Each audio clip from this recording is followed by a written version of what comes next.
Señor Jesucristo a nuestra lección número 8 de la materia Doctrina Bíblica Básica en un año o Doctrina Bautista en un año.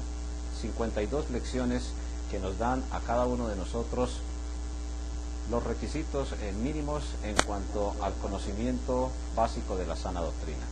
La lección número 8 tiene que ver con la autoridad de los pastores. Y queremos invitarles, apreciados hermanos, hermanas, que nos acompañen en unos momentos de oración. Padre nuestro que estás en los cielos, estamos una vez más en tu presencia, iniciando una lección más de esta materia, Doctrina Básica en un año, profundizando en el estudio de tu palabra. Queremos rogar tu bendición, la iluminación de tu Santo Espíritu a lo largo de ella, para que las necesidades espirituales y sobre todo doctrinales sean cubiertas. Tú conoces de antemano a qué personas han de llegar estas lecciones y rogamos tu bendición por todas y cada una de ellas en el llamamiento que tú les has dado, no solamente a esas personas, sino también a cada uno de nosotros. Una vez más, en Cristo Jesús, rogamos que limpies nuestras vidas, nuestros corazones y nos des el entendimiento y la sabiduría para trazar correctamente tu palabra. En Cristo Jesús. Amén. La lección número 8 tiene que ver con la autoridad de los pastores. En la lección inmediatamente anterior alcanzamos a diferenciar en qué consiste la palabra pastor, y una vez más es importante recordar que es la traducción de una raíz griega, presbúteros. A veces se traduce obispo, a veces se traduce anciano, a veces se traduce sobreveedor o a veces pastor. Tienen realmente con base en la palabra de Dios autoridad los pastores llamados a través de una iglesia local por el mismo Espíritu de Dios.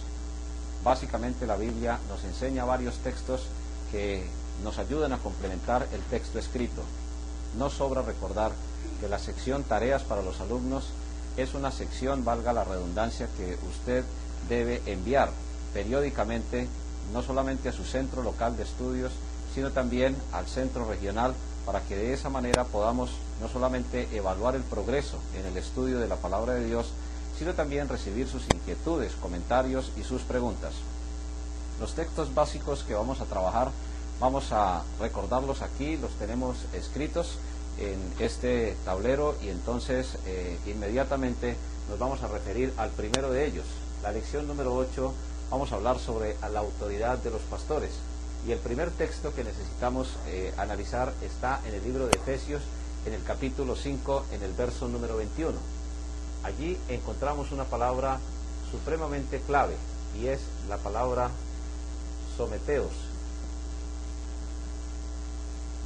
Es una palabra que no tiene mucha popularidad, inclusive dentro de las mismas iglesias del Señor, pero que es importante recordar qué es lo que realmente significa. Efesios capítulo 5 en el verso número 21. Varias cosas para aclarar antes de ir a meditar en ella. ¿A quién está hablando Dios a través del apóstol Pablo? Le está hablando a una iglesia local. ¿Cuál es el tema? El tema que está llevando aquí es el sometimiento, es decir, la relación entre los hermanos unos a otros como cuerpo del Señor Jesucristo. Y se está dirigiendo a una iglesia, pero está usando una institución también que Dios ha formado, como es la familia. En la familia se necesita características también idénticas a las que se necesitan en una iglesia del Señor Jesucristo. Otra vez es importante recordar el significado de la palabra iglesia, que es asamblea, una asamblea de creyentes bíblicamente bautizados buscando realizar la voluntad de Dios. Someteos unos a otros en el temor de Dios. ¿Un pastor necesita someterse a una iglesia local? Claro que sí. El pastor tiene una autoridad, pero la autoridad se la da Dios a través de la iglesia local. ¿Qué significa eso? ¿Que el pastor en determinado momento debe tomar todas las decisiones en una congregación local? La respuesta clara es no. El pastor debe someterse a una iglesia del Señor, pero debe hacerlo en el temor de Dios. ¿Qué significa la expresión o la frase en el temor de Dios? Hay personas que relacionan solamente con un miedo, hablándolo así, emocional a Dios. Pero el temor de Dios va mucho más allá. El temor de Dios está definido plenamente en la Biblia, en el libro de Proverbios, en el capítulo número 8, en el verso número 13. Queremos invitarles, apreciados hermanos, hermanas, a que nos acompañen en ese texto. Proverbios 8:13 es un texto que es paralelo a este texto de Efesios capítulo 5, número 21. Proverbios 8:13 es un texto que explica Efesios 5:21. Proverbios 8:13. Mientras Salomón conservaba la sabiduría de Dios, entonces Dios lo inspiró también a través de su Santo Espíritu para explicar en qué consiste el temor de Dios. ¿Es mucho más que un miedo reverente o que un miedo aparente? Claro que sí. Dice la Biblia, el temor de Jehová. Expliquemos algunos términos. La palabra Jehová significa el único ser que tiene existencia por sí mismo. Es una españolización de 4 consonantes hebreas. Hablando en el alfabeto español, la J, la H, la W y la H. Luego se le colocaron 2 vocales y en la traducción española, en algunas, especialmente en el siglo XX, aparece la expresión Yahvé. Luego, en esta traducción aparece Jehová. Entonces, el temor de Dios, esa expresión Jehová, porque hay que recordar que el pueblo de Israel inicialmente no colocaba el nombre de Dios por el respeto que le tenían, pero después entonces fueron colocando las consonantes hebreas, que son el significado que Dios le dio a Moisés cuando el pueblo preguntó, ¿por qué debemos seguir al Señor? ¿O a quién vamos a seguir? Y Dios le dijo al pueblo a través de Moisés, díganles que yo soy el que soy. La palabra Jehová significa el único ser que tiene existencia por sí mismo. Dios es el único que tiene existencia y es el único que tiene la capacidad de transmitir esa existencia, no solamente en la esencia física, sino también en la parte inmaterial. En otras palabras, Dios es el autor, es la causa de todo lo material, emocional y espiritual. El temor de Dios, de ese ser, es aborrecer el mal. En otras palabras, cuando realmente queremos reconocer una reverencia a Dios o necesitamos reconocer que le tememos a Dios, pues va mucho más allá del miedo, es aborrecer lo malo. Nosotros como verdaderos creyentes en el Señor Jesucristo somos llamados entonces a aborrecer lo malo. En nuestra propia naturaleza somos incapaces. Por eso Dios dice allá en Efesios capítulo 5, en el verso número 21, Dios está diciendo, someteos unos a otros en el temor de Dios. En otras palabras, que debemos someternos unos a otros aborreciendo lo malo. ¿Debe entonces un pastor en determinado momento someterse a una iglesia aborreciendo lo malo? Claro que sí. Ese es el primer principio, valga la redundancia, que Dios establece como principio básico en la relación entre los hermanos de la iglesia. ¿Es un principio básico también en la familia? Claro que sí, como lo vamos a ver ahorita. Pero apreciados hermanos y hermanas, si un pastor no está dispuesto a someterse, aborreciendo lo malo, a una iglesia del Señor Jesucristo, pues entonces su autoridad siempre estará puesta en tela de juicio. Eso no significa que en determinado momento no tenga que tomar algunas decisiones. Claro, el pastor deberá tomar algunas decisiones en algún momento, pero esas decisiones siempre deben estar de acuerdo a este principio. Un pastor ejerce su autoridad reconociendo que por encima de él está el cuerpo del Señor Jesucristo, la iglesia. A esa iglesia local deberá vivir sometido, no en el sentido humillativo, por decirlo de esa manera, ni tampoco en un sentido de inferioridad. No, simplemente deberá aborrecer lo malo. Por eso los otros textos que vamos a ver a continuación están muy relacionados, porque siempre la autoridad de un pastor debe reconocer este principio. Es muy parecido a la familia. Por eso es que allá en el libro de Efesios, en el texto que estamos estudiando inicialmente, en el capítulo número 5, a partir del verso 22, Dios empieza a hablar ya a la familia. El ejemplo que está colocando Dios ahí es la familia. Y empieza en el verso 22 diciendo, Efesios capítulo 5, 22. Recordemos que estamos haciendo un paralelo entre la autoridad a la cual debe estar sometido un pastor de una iglesia del Señor Jesucristo, también con la autoridad que se necesita en una familia.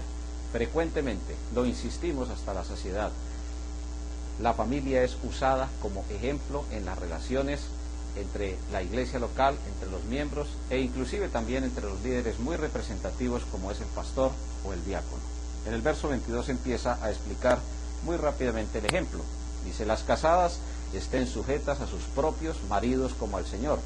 No está hablando de sujetarse a cualquier hombre, está hablando de reconocer el liderazgo que en determinado momento un hombre ejerce en su familia. ¿Por qué él está diciendo esto? porque la naturaleza de la mujer es a veces un poco difícil, la sujeción hacia el esposo, y se presentan muchos conflictos porque no se aborrece lo malo. Entonces Dios está diciendo aquí que el ejemplo que hay que estudiar en cuanto a la sujeción de unos con otros, incluido el pastor de una iglesia, es el ejemplo de la familia. Cuando una mujer se casa, ya no podrá llevar vida de soltera, ya tendrá que en determinado momento reconocer que deberá, en cierto modo, por decirlo de esa forma, y lo decimos de una manera muy positiva y sin caer en excesivos machismos ni nada de estas cosas que son tan frecuentes hoy en día para criticar la palabra de Dios, pues la mujer cuando se casa, pues ya tendrá en cierto modo que tener una relación de dependencia con su esposo, deberá en cierto modo, pues por decirlo de esa forma, rendir cuentas, y lo decimos en un sentido muy positivo, no diciendo que el hombre es superior ni que la mujer es superior, porque Dios siempre ha dicho que no es bueno que el hombre ni tampoco la mujer estén solos, siempre y cuando pues estén de acuerdo a la voluntad de Dios. Y en el verso 23 lo explica: el marido es cabeza de la mujer. ¿Eso significa que la mujer no piensa? No, Dios no está diciendo eso. Lo que está diciendo Dios es que el hombre lo ha puesto Dios como responsable de su hogar. Puede que el hombre no sea el culpable de todo lo que sucede en la casa, pero el jardín del Edén es el ejemplo más claro. Dios instituyó la familia, y Dios en determinado momento, cuando se dio cuenta del pecado, entonces sabemos que Eva pecó primero, y cuando Eva pecó, entonces Dios llamó a Adán, no llamó primero a Eva, porque el hombre es el responsable plenamente de la dirección del hogar. Repetimos, puede que no sea el culpable de todas las situaciones, pero sí es quien debe atender todas las necesidades responsables de un hogar. Claro, la mujer también es hecha a imagen y semejanza de Dios, también tiene espíritu, también discierne entre el bien y el mal, también tiene la capacidad de tomar algunas decisiones, o de tomar decisiones mejor, para no hacer énfasis desproporcionado, pero la mujer siempre será ayuda idónea del hombre, y el hombre siempre será también ayuda de la mujer. Es un complemento, porque el hombre no es superior a la mujer en esencia, ni tampoco la mujer es superior al hombre en esencia. Simplemente el hombre es diferente a la mujer es diferente al hombre. El hombre es un poco más racional, mucho más frío, el carácter del hombre es mucho más difícil, por decirlo en el sentido emocional, mientras que la mujer fácilmente entrega su corazón, pero tiene también la necesidad del complemento con el hombre. Como el tema no es profundizar sobre la familia, pero sí usar el ejemplo que Dios está colocando aquí, cuando un hombre se casa en el mismo orden de ideas, si no está dispuesto a dar cuenta de su tiempo, de sus recursos, de su dinero, de sus capacidades, pues va a ser muy difícil la vida dentro del hogar, porque el hombre al casarse tampoco podrá llevar vida de soltero, como se dice popularmente aquí en América Latina. ¿Por qué? Porque al casarse ha asumido un compromiso. El orden de Dios es muy claro: primero el compromiso, después la comunicación, y después sí los sentimientos. ¿Por qué Dios coloca este paréntesis aquí? Porque si un hombre no está dispuesto a sujetarse a una mujer, pues no está preparado para formar un matrimonio. Si una mujer no está dispuesta tampoco a sujetarse a un hombre, pues tampoco está preparada para el matrimonio, porque será muy difícil llevar adelante la procreación de los hijos y llevar adelante las responsabilidades en el hogar. Esto sirve para que en determinado momento, como pastores del Señor, de una iglesia del Señor Jesucristo, entendamos claramente, mis apreciados hermanos y hermanas, que cuando un pastor ha reconocido que la iglesia es la máxima autoridad aquí en la tierra, pues deberemos nosotros como pastores estar sujetos a una iglesia del Señor. Cuando el pastor está sujeto a una iglesia del Señor, entonces será fácil que cumpla el mandato bíblico que encontramos allá en Primera de Pedro, en el capítulo número 5, versos 1 al 3. Estamos seguros que estos temas causan muchísima controversia, sobre todo en estas épocas donde hay tantas personas que proclaman por un machismo exagerado o por un feminismo exagerado. No, Dios no ha puesto la pareja para entrar en conflicto quién es mayor o quién es superior o quién es inferior. Dios ha colocado la familia humana, un hombre y una mujer, para que en armonía, bajo la dirección de Dios, puedan en determinado momento llevar adelante los propósitos y ser felices, porque Dios ha llamado al ser humano a la dicha, a la bienaventuranza, inclusive, que es un término más preciso desde el punto de vista bíblico que la felicidad. Cuando un pastor entiende este ejemplo que Dios coloca en cuanto a la familia y tiene un llamamiento firme a servir al Señor, pues superará aquellas limitaciones naturales y podremos entonces sujetarnos a una iglesia del Señor. ¿Eso qué significa? Que el pastor deberá rendir cuentas a la iglesia local. Y un pastor que verdaderamente quiera servir al Señor, o mejor, si queremos realmente servir al Señor, deberemos estar sujetos a una iglesia del Señor para poder llevar adelante con eficacia el ministerio del Señor. Eso significa que el pastor no debe hacer lo que él personalmente quiera, ni tampoco imponer finalmente su propia opinión. Será Dios a través de la iglesia quien muestre la voluntad de él. En 1 de Pedro capítulo 5, a partir del verso 1 dice la palabra del Señor: ruego a los ancianos, otra vez la palabra original es presbúteros, ha sido traducida aquí al español como ancianos, que están entre vosotros, yo anciano también con ellos. Pedro está reconociendo que Dios le ha llamado al ministerio del pastorado también, y testigo de los padecimientos de Cristo. Y sigue diciendo que soy también participante de la gloria que será revelada. Verso número 2, apacentad.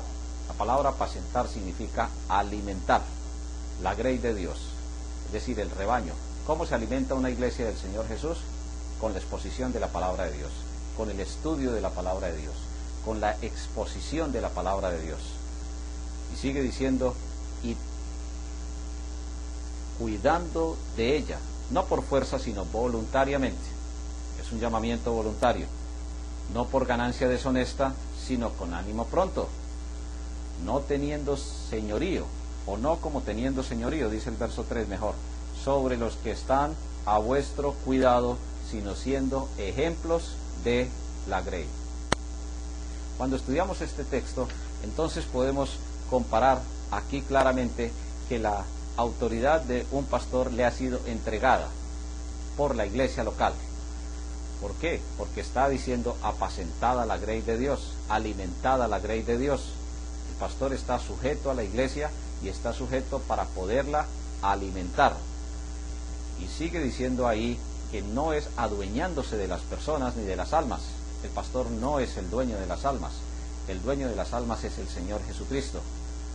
¿Por qué? Porque esas personas están bajo el cuidado. ¿Qué tipo de cuidado? Eminentemente espiritual, principalmente, prioritariamente espiritual.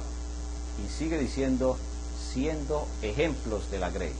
3 términos aparecen allí.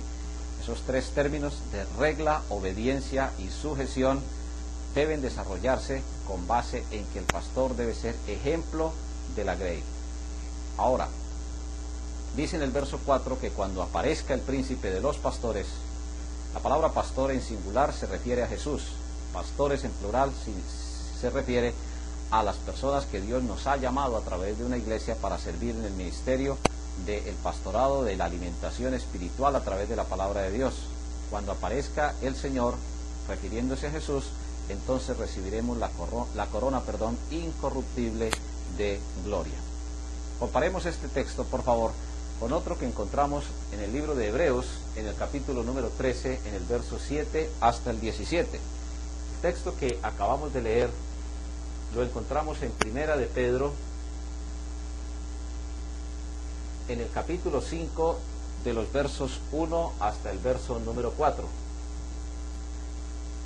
Son 2 textos que vale la pena en determinado momento que se profundicen, que se comparen unos con otros, porque algunas personas afirman que hay una aparente contradicción, pero lo que vemos es que no hay ninguna contradicción, sino que son textos mejor totalmente complementarios, que un texto habla de regla, de sujeción y de obediencia, y que el otro también lo hace de una forma ordenada. Libro de Hebreos, en el capítulo número 13, y vamos a estudiar 2 versos allí. Libro de Hebreos, capítulo número 13, en los versos inicialmente el 7. Sigue diciendo allí la palabra de Dios, Hebreos 13, 7. Acordaos de vuestros pastores que os hablaron la palabra de Dios, considerad cuál haya sido el resultado de su conducta e imitad su fe. Ahí entonces está hablando de una sujeción que se explica con mayor claridad en el verso número 17. Obedeced a vuestros pastores y sujetaos a ellos. Entonces ahí se está reconociendo que cuando un pastor actúa de acuerdo a como actuó el Señor Jesucristo, pues una iglesia sencillamente debe obedecer, porque el pastor estará simplemente practicando lo que la palabra de Dios dice. Y el creyente, miembro de una iglesia del Señor, y el pastor, todos hemos sido llamados a obedecer al Señor.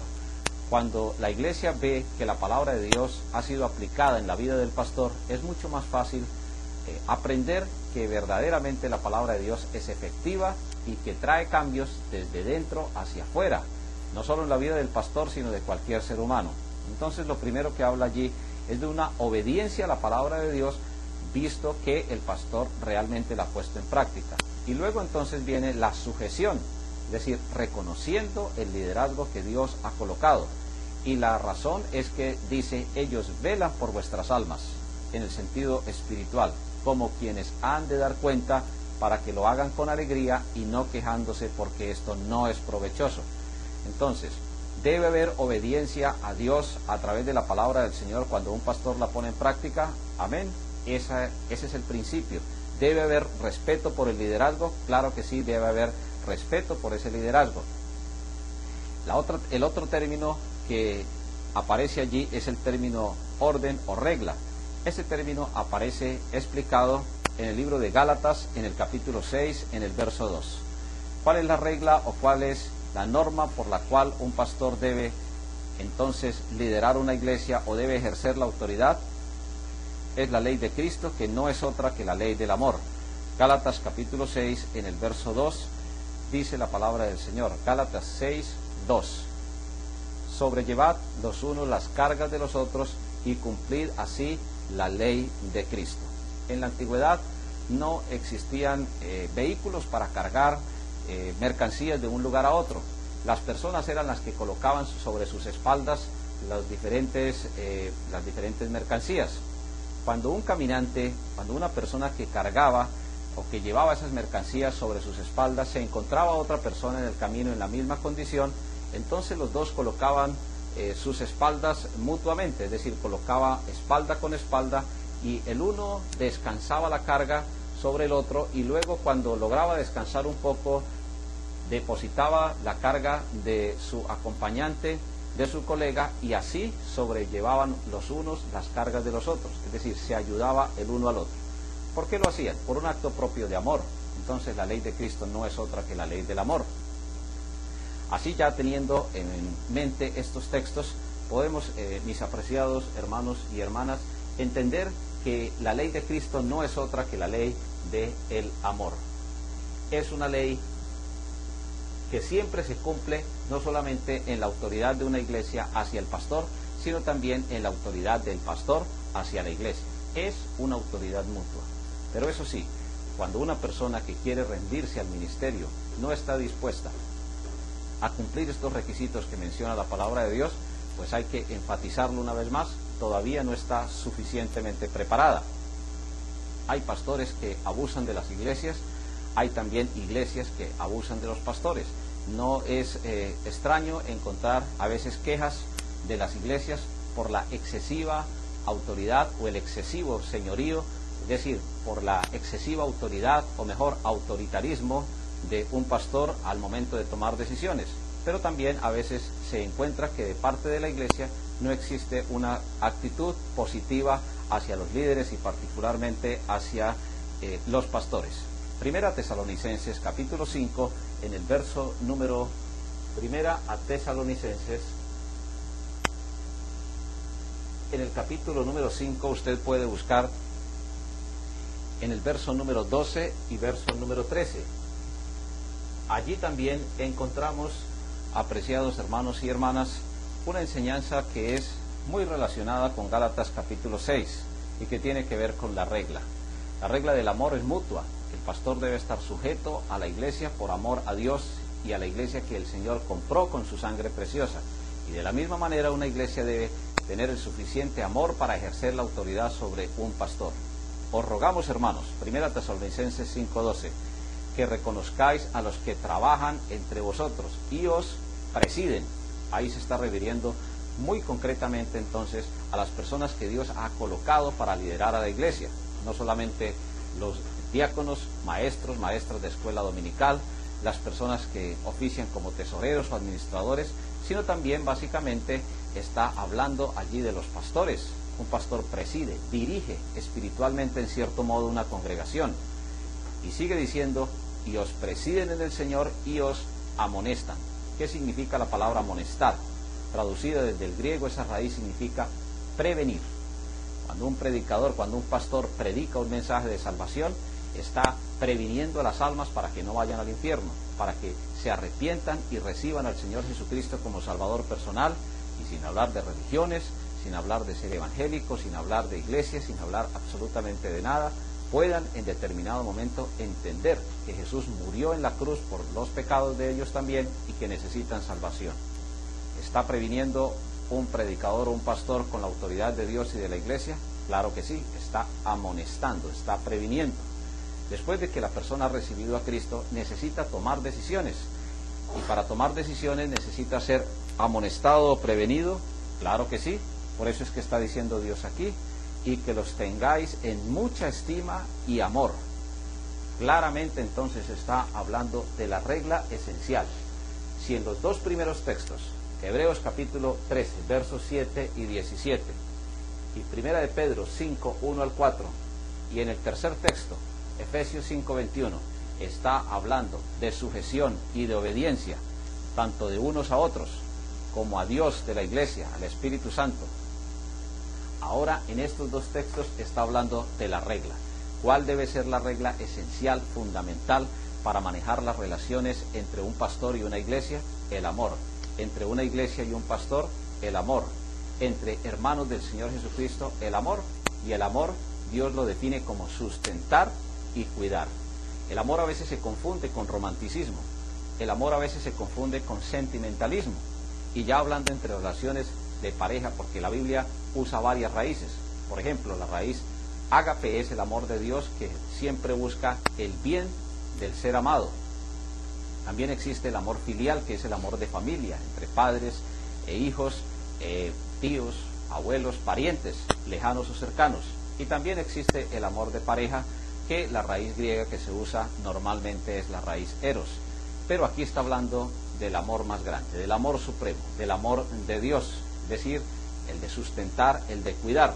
En toda clase de amor, si no hay cuidado, si no hay sustento, si no se busca el bien de la persona amada, inclusive del mismo Dios, pues entonces se podrá confundir con otros sentimientos o con cualquier otra actitud, o se podrá disfrazar el amor de diferente manera. Claramente la Biblia nos dice allá en el libro de Romanos que no debemos fingir el amor. Y podemos ir a ese texto brevemente para recordar que la palabra de Dios es muy certera y conoce muy bien lo que es la naturaleza humana. A veces un pastor puede fingir amor hacia la iglesia, o a veces una iglesia puede fingir amor hacia el pastor, y esa no es la voluntad de Dios. Libro de Romanos, en el capítulo número 12, en el verso número 9, Dios a través del apóstol Pablo está sentenciando claramente una orden que es imperativa, es decir, es de obligatorio cumplimiento, pero no es una acción cumplida, sino que es una deuda. Miremos dos textos que es muy importante recordar aquí. Romanos capítulo 12, en el verso 9, dice el apóstol a una iglesia local: el amor sea sin fingimiento. ¿Se puede llegar a fingir el amor? Claro que sí. Hay parejas inclusive que durante muchos años fingen amor, pero cuando ya tienen que enfrentar determinadas situaciones, entonces es donde aflora la realidad y surge una incontrastable realidad. Dios dice: no hay que fingir el amor, ni del pastor hacia la iglesia, ni tampoco de la iglesia hacia el pastor. Ahora, sabemos que el amor es una fuente inagotable, y que inclusive allá en Romanos, en el mismo capítulo número 13, ahí a continuación dice en el verso 8: no debáis a nadie nada, sino el amaros unos a otros, porque el que ama al prójimo ha cumplido la ley. ¿Qué está diciendo Dios acá? Dios está diciendo que el amor es una deuda que jamás terminamos de pagar. Por ejemplo, de unos hijos hacia unos padres. ¿Cuándo se podrá terminar de pagar la deuda de gratitud o de amor por haberles levantado o por haberles asesorado o llevado hasta las mejores decisiones en la vida? Nunca se paga ese tipo de deudas. ¿Cuándo pagaremos el amor a Dios que entregó lo más valioso, su Hijo, por nosotros en la cruz? Jamás. Y así podríamos citar varios ejemplos.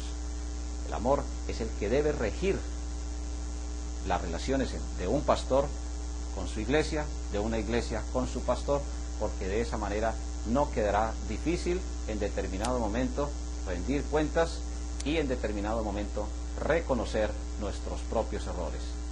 Es muy complicado para un pastor pararse dentro de una congregación o delante de una congregación y decir, me he equivocado, pero por amor a Dios y a la iglesia, en determinado momento habrá que hacerlo. Será muy difícil para una iglesia decirle a su pastor, nos hemos equivocado, reconocemos nuestros errores. No está dentro de la naturaleza humana reconocer nuestros propios errores. Pero, apreciados hermanos y hermanas, el trabajo de Dios en el corazón del ser humano será tan certero, tan contundente, que en estas tres formas, en estas tres palabras que hemos estudiado aquí, será muy claro y muy definitivo que Dios quiere que haya una muy buena relación, un muy buen ejercicio de la autoridad, sin que el pastor se adueñe de las almas, sino simplemente que vele y cuide y sustente con la palabra de Dios y alimente con la palabra de Dios, sujeto a una verdadera iglesia del Señor. Estos textos que hemos estudiado nos ayudan a nosotros a realizar tanto la disertación para el maestro hasta las preguntas para discusión. ¿En qué forma puede un miembro contribuir para el trabajo del pastor? Sencillamente ejercitando el amor que Dios ha colocado en el corazón. En el punto 2 dice que muchos pastores en pocos años sufren fuerte decaimiento nervioso. ¿Cómo pueden los miembros evitar tal cosa?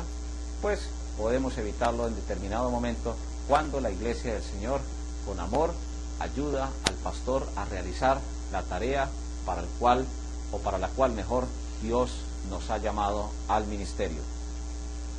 En cuanto a las tareas para los alumnos, los textos que hemos mencionado dan suficiente base para responder cada una de las 4 preguntas. La autoridad de los pastores están los 3 términos.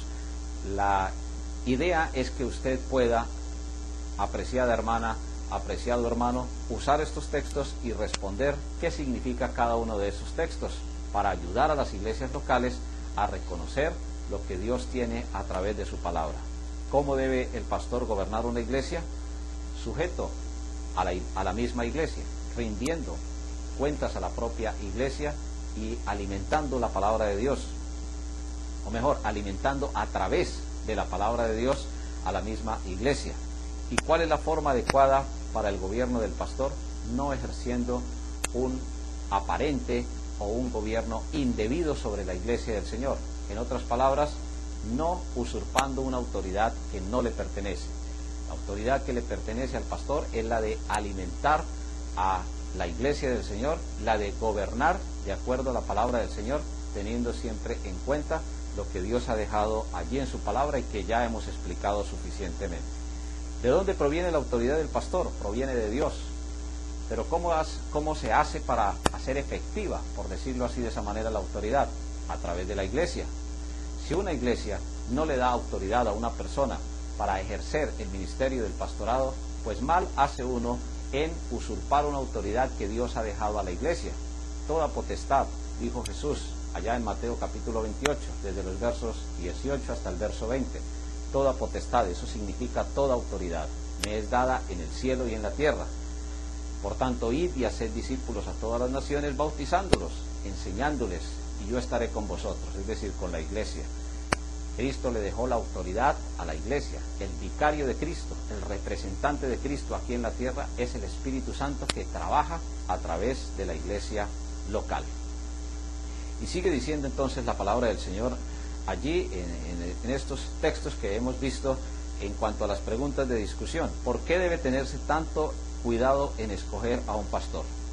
La tendencia es que cuando el pastor se rinde inicialmente al servicio, aparentemente hay sujeción a la iglesia, pero cuando ya necesita desarrollar el ministerio, rindiendo informe a la iglesia, velando por el cuidado de las almas, en la exposición de la palabra, en el cumplimiento del ministerio.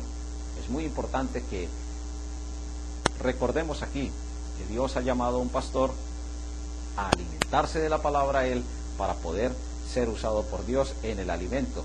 Por eso hay que tener tanto cuidado en escoger a un pastor. ¿Cómo sabemos que una iglesia ha acertado en la escogencia de un pastor?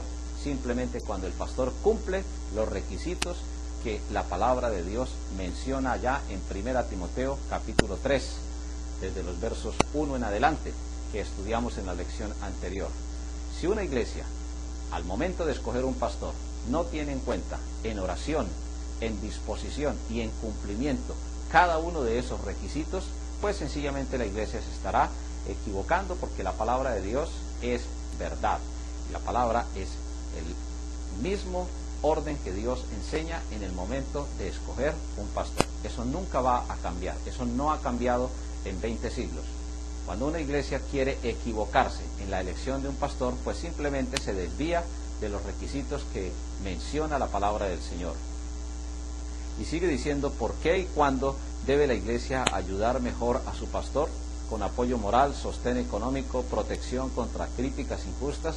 Bueno, ya hemos visto que en el libro de 1 Tesalonicenses, que estudiamos en el capítulo número 5, en los versos 12 hasta el verso número 13, allí encontramos la forma como una iglesia debe relacionarse con su pastor, o en el caso de que la iglesia haya crecido en gran número y espiritualidad, pues varias personas pueden ser llamadas al ministerio del pastorado, pero siempre habrá que tener en cuenta, amados hermanos, hermanas en el Señor Jesucristo, que la iglesia tendrá la responsabilidad de apoyar la parte espiritual en oración, porque es mucho más fácil a veces criticar que rendirse de rodillas delante del Señor para orar a que Dios ayude a superar a una persona los defectos, las inconsistencias, los errores e inclusive a veces los pecados, porque una iglesia debe en determinado momento orar para que el pastor pueda ser una persona que traiga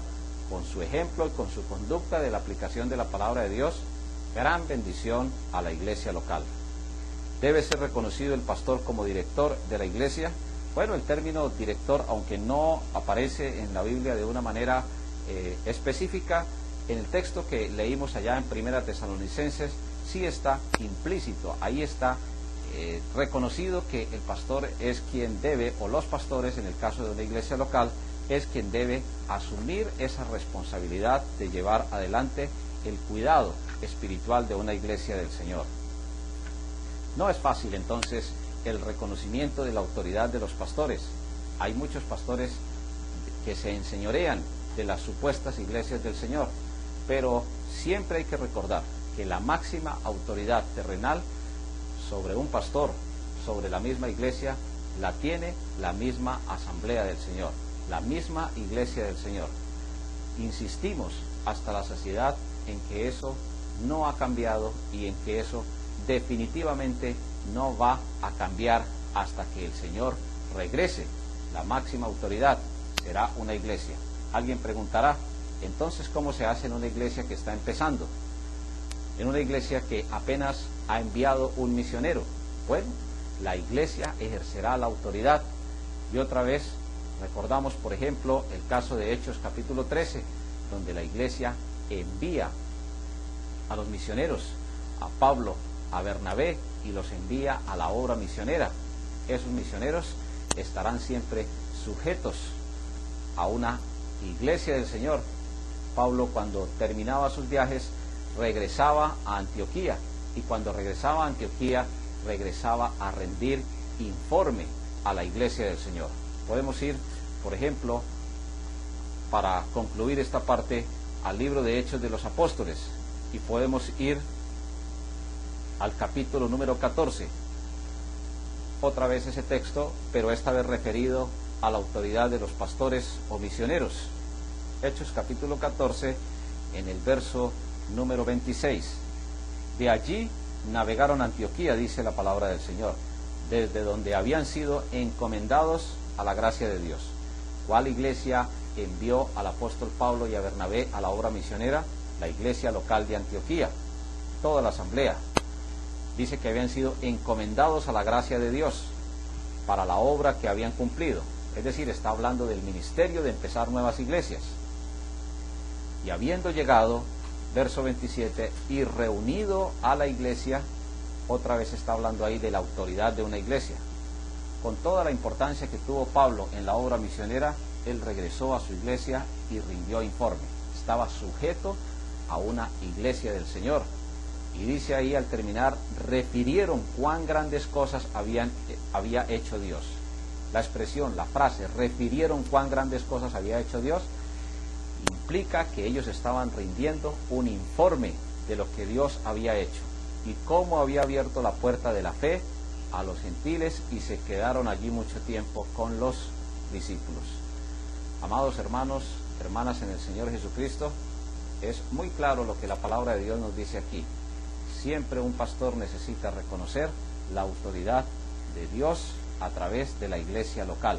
Cuando no es así, se está yendo en contra de la voluntad de Dios. Estamos muy agradecidos que nos hayan acompañado en esta lección número 8 sobre la autoridad de los pastores. Una vez más necesitamos recordar que las tareas para los alumnos, sus inquietudes, sus preguntas, sus comentarios, las dudas que hayan quedado, casi nunca logramos cubrir siempre todo lo que tenemos que cubrir en una lección, por razones de tiempo, pero sí sus inquietudes, sus preguntas, sus comentarios, sus dudas, sus aclaraciones nos ayudan, porque todos estamos aprendiendo de todos. No pretendemos de ninguna manera decir que ya tenemos todo el conocimiento de la palabra de Dios, porque siempre estaremos aprendiendo. Aún podemos decir que es muy posible que partamos de este mundo y no alcancemos a conocer lo que necesitemos plenamente conocer. Por eso su retroalimentación es de gran valor para este seminario bautista misionero latinoamericano, porque nos ayuda a mejorar cada una de estas lecciones de doctrina bíblica bautista en un año. Es nuestra oración que Dios les continúe bendiciendo a ustedes, hermanos, hermanas en el Señor Jesucristo, y que el ministerio sea desarrollado grandemente, pero eso sí, siempre para la gloria de nuestro amado Señor Jesucristo. Muchas gracias y que Dios nos bendiga a todos.